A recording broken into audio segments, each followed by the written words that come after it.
UP में BJP के प्रबुद्ध सम्मेलन की शुरुआत हो गई। चुनाव से पहले बीजेपी का यह सम्मेलन प्रबुद्ध समाज में अपनी पैठ बनाने को लेकर बेहद अहम माना जा रहा है। यूपी के सीएम काशी में इस सम्मेलन में शामिल हुए।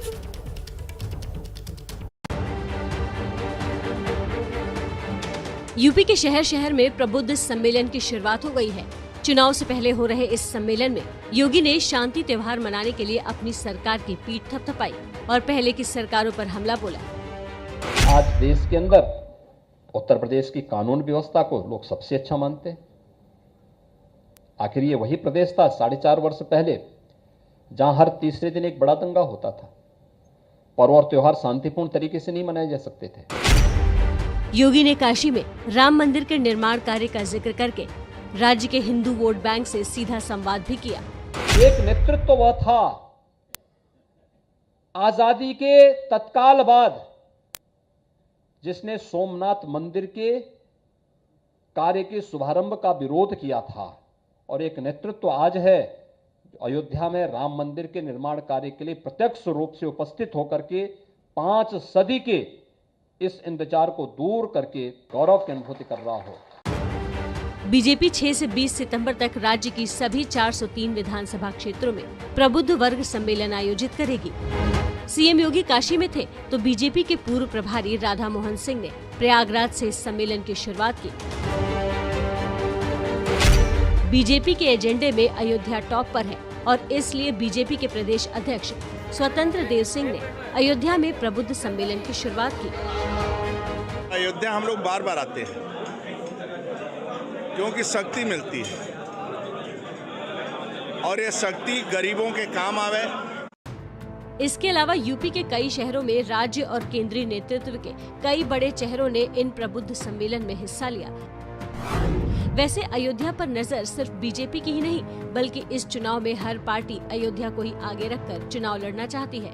पहले बीएसपी ने अयोध्या से प्रबुद्ध समाज सम्मेलन की शुरुआत की थी और हिंदू वोट बैंक को साधने की कोशिश की थी। अयोध्या में ओवैसी भी आने वाले हैं। 7 सितंबर को अयोध्या में असदुद्दीन ओवैसी भी शोषित वंचित समाज सम्मेलन आयोजित करने वाले हैं। इसको लेकर अयोध्या में विवाद हो गया है। संत समाज उनके पोस्टर में फैजाबाद लिखे होने से नाराज है, तो कभी बाबरी मस्जिद में मुख्य पक्षकार रहे इकबाल अंसारी ने मुखर होकर असदुद्दीन ओवैसी के अयोध्या दौरे का विरोध किया है। ओवैसी जी की भाषा आप देख लीजिए, उन्होंने इस अयोध्या जिले को कहा फैजाबाद में कार्यक्रम। आप फैजाबाद क्यों कर रहे हो भाई? जब सरकारी अभिलेख में अयोध्या जिले का नाम दर्ज हो गया तब आपके पोस्टर पर क्यों फटा फैजाबाद का नाम? ओवैसी साहब को जो है अयोध्या पसंद नहीं आई इसलिए उनको जो है फैजाबाद लिख दिया गया। फैजाबाद लिखने की उनको बिल्कुल ज़रूरत नहीं थी। अयोध्या के उतना शुद्ध जो है और साफ सुथरा पूरे ज़िले में कहीं कोई नाम नहीं है और ये धर्म की नगरी है और उन्होंने जो अपना पोस्टर छपाया है ये बिल्कुल गलत है। गुजरात के लोग उत्तर प्रदेश जाकर बनारस से चुनाव भी लड़ सकते हैं, प्रधानमंत्री बन सकते हैं, कोई एतराज नहीं। उत्तराखंड के लोग उत्तर प्रदेश में आके मुख्यमंत्री बन सकते हैं, लेकिन हैदराबाद से ओवैसी साहब यहाँ नहीं आ सकते। उनके हिसाब से, उन बेचारे के हिसाब से हैदराबाद से अगर ओवैसी साहब यहाँ आते हैं तो गुनाह अजीम हो रहा है।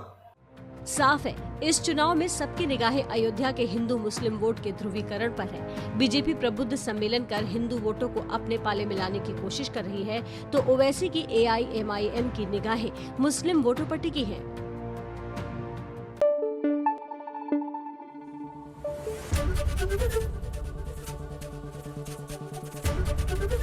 ABP न्यूज आपको रखे आगे।